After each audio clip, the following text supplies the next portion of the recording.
What is up, guys? Welcome back to the channel. Today we're not going to be working on anything, but we are going to be doing a review on the Spelab's 4-inch turbo back exhaust on my 2014 Ram 2500 Cummins.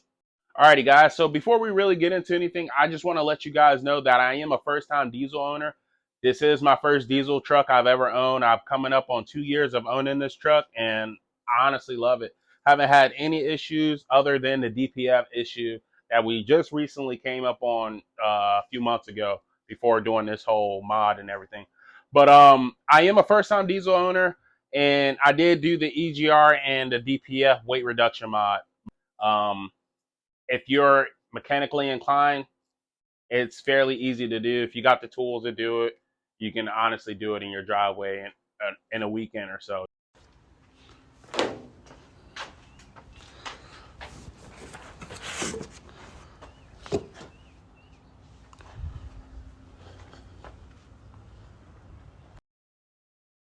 Alrighty, guys, for those of you that are new, this is my 14 Ram 2500 turbo diesel. I bought it completely stock from the original owner. Um, Added the powerful tow mirrors with the switchback turn signals in it. I put the cab lights on along with the headlights. Obviously, we did the EGR, Spelab's EGR, and turbo back exhaust, S&B cold air intake. For interior mods, can't really do too much. I added the aftermarket radio, and then WeatherTech floor mats, and the dash cam. I also added the remote start with the Alpha OBD. For the rear, why not?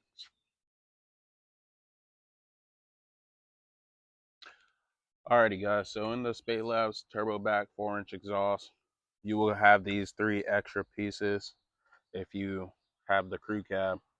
I'm assuming these are for the mega cab and the long bed. So not sure what I'll do with those, but I still have them. Not gonna toss them. So let's just go ahead and get underneath the truck, show you guys what everything looks like since we put the exhaust on the beginning of March. Alrighty, guys, so here's the downpipe coming across to the mid pipe.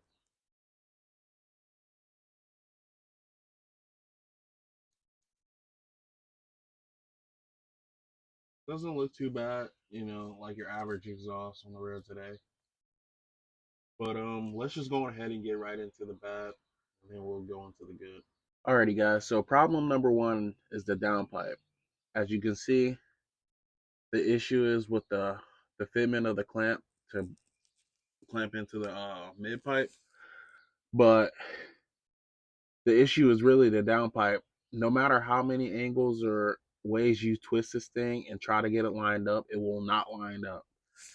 You're running into the issue where it hits the transmission cross member. Every time you turn the truck off, you hear this thing vibrate against the transmission cross member when you turn the truck off. Problem number 2 is the exhaust hangers. Look how the angle is on the exhaust hanger. Let me see if I can get it from the top. Like, cause they welded it on. Like, see that? Look how they welded it on. All right. So the next problem is you have to be very, very precise when putting this kit on, because if you don't, you're going to run into the issue of having an exhaust leak. As you can see, I had a little one down there. This pipe literally has to be like in the perfect in order for it to not leak and to actually clamp up to the mid pipe and then the tailpipe. That was another issue I was having, is just trying to get this perfect and make sure I had no leaks or whatnot. So coming to the tailpipe, as you guys can see, there's no room to move the exhaust upwards, or else we'll hit the bottom of the bed. And then also another thing is the exhaust hanger is welded to the exhaust, so you can't move it up regardless. My other issue is, look how low the tailpipe hangs from the actual truck.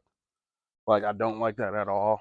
I tried adjusting it. You can't really adjust it because the exhaust hanger is welded.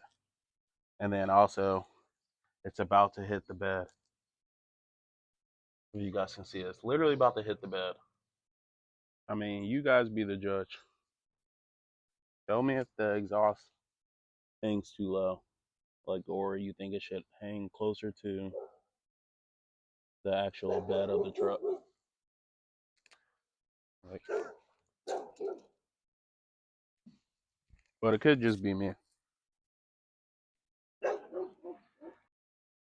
Alrighty, guys. So with all the issues that I'm having with the Spelab's 4-inch exhaust, I reached out to Spelab's about the turbo downpipe and how I was having issues with it hitting the cross member on the transmission cross member.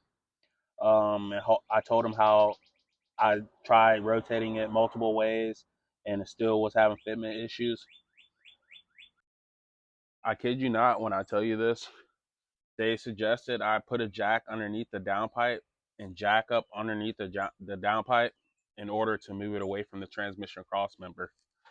And of course, my response was absolutely not. I will not be jacking up on a downpipe, which is not meant to be jacked up on, nor will I be doing that on my truck because I care about my truck. But after I sent that and I asked them for a new downpipe, their new version of their downpipe.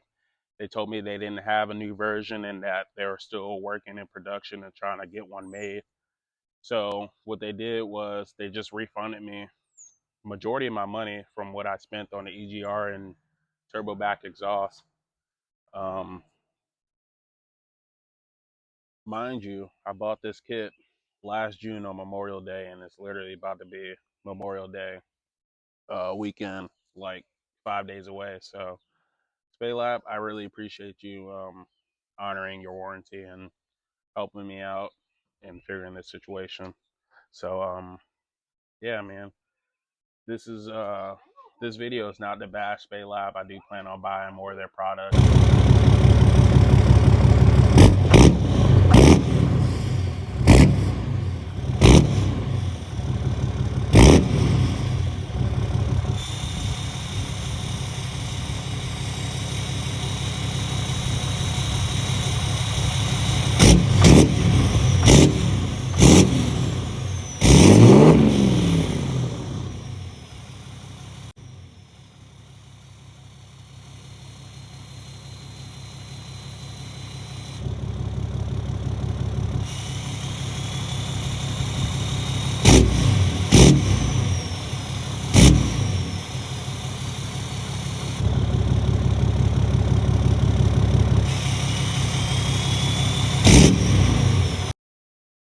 Alrighty, guys. So I got tired of looking at the exhaust tailpipe and on how far it hang from the bumper and the gap. So I ended up installing this 4 to 5 inch chrome exhaust elbow. Just got done installing it. I ended up taking the whole tailpipe section off just to cut it right, just to make it close enough where the elbow could be nice and close to the bumper. So it came out really good. I'm happy how that turned out. So I'm sure you guys are wondering, why are you modifying this exhaust when it has a bunch of issues? Guys, the issues that this exhaust has is mainly the turbo downpipe hitting the transmission cross member. And my solution for that is to honestly just throw the stock downpipe back on, which is already a 4-inch. So it honestly made no sense for me to get a 4-inch turbo back exhaust when my stock downpipe is already 4 inches. So the plan is to really just throw this one back on and then have a flange melt welded on the Spelab's exhaust to bolt up to the stock downpipe, and that'll fix that issue. And then the rest of the hangers, we can adjust those. So I'm still gonna rock the Spelabs exhaust and everything, and just throw the stock downpipe on. Alrighty, guys. Well, that's pretty much gonna wrap it up for this video. I hope you guys enjoyed. I want to say thank you to Spelabs for the customer service that they provided me. This is not a bashing video. This is just a video to warn you guys and to let you guys know what issues you may run into. So, like I said, I want to say thank you, Spelabs, for the customer service you provided me. If you guys enjoyed this video, please leave a comment, give this video a thumbs up, and hit that subscribe button. And until next time, peace.